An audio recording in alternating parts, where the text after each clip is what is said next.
Natuwezi sports zangu hapana imeficha. Haikuonekania mbaya. Brother ni yenye buda. Okay, leo tuko hivi tunaongelea about surface preparation, how you can prepare your surface to ensure that you get the best results from your work. Okay, you're investing a lot of money in your paint work. Unataka upaintiwe your office, your residence, your whatever space it is.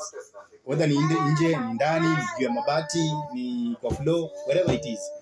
Unataka kupata the best results. So how do you get the best results? Okay, in this video, we're going to talk about how you can get the best results from your work so that you ensure that your money doesn't go to loss.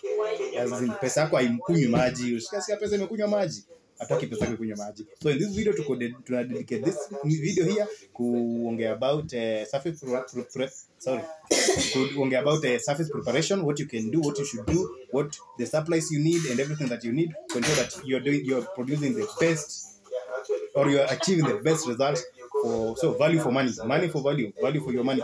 You're getting the best, the most value for your money. Stay here, Banduke.